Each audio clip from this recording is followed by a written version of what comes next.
believe that when we have delivered weapons to Ukraine, it's actually not ours anymore, it's Ukrainians. And as I've said, they have the right to self-defense. And the right of self-defense includes also hitting legitimate military targets outside Ukraine and also in Russia, which are, air bases which Russia uses to attack. Now, as for the strikes on Russian territory, I don't know about that.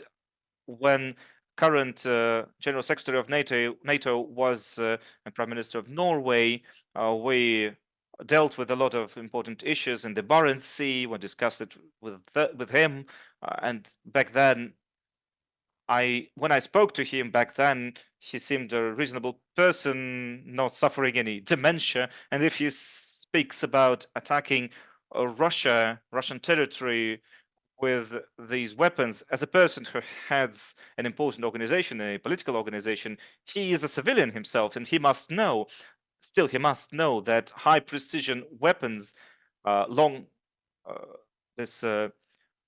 these kinds of weapons cannot be used without satellite imaging first, without reconnaissance, and now then choosing the target and choosing the way it's used can only be done by highly trained professionals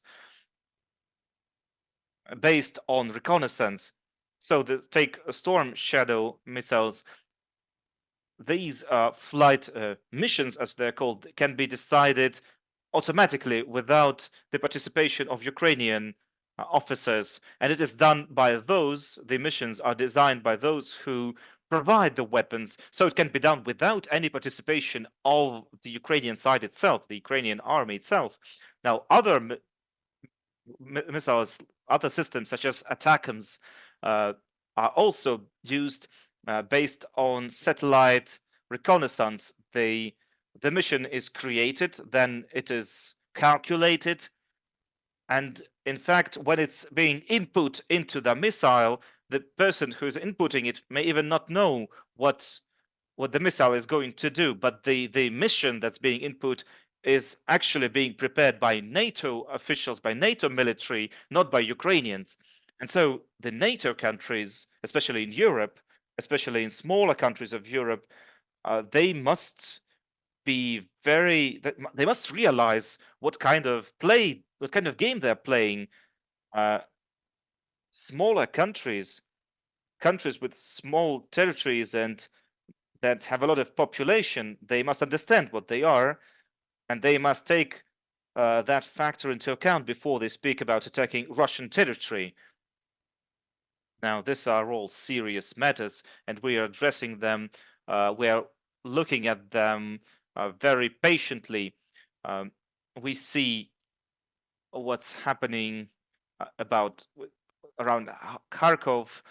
It's the Ukrainians that provoked us to.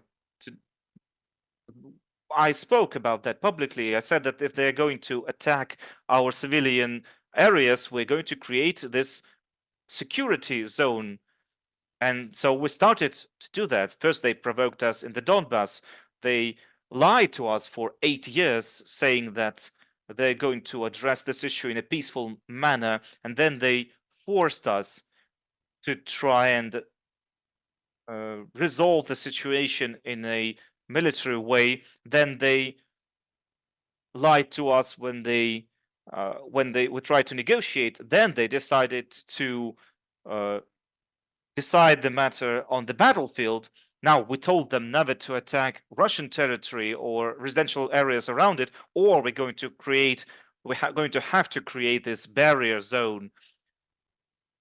But look at what the foreign media is saying, Western media is saying. They never say that our areas like Belgorod and others are being attacked. They never say about this. And this is Ukraine's doing. So when we respond to that, it is because of Ukrainian action. And so the same response could happen if we see these high precision weapons and missiles being used against Russian territory. And so once this affects the situation in Ukraine, look at how it's difficult to say how this will affect the global situation or the situation in Europe. Does the West want a global conflict? I don't think so. Perhaps we could agree on some strategic weapons, but we don't see any willingness to do that as well. There are talks about that, but we don't see a lot of eagerness when it comes to that. We'll see going forward what happens next.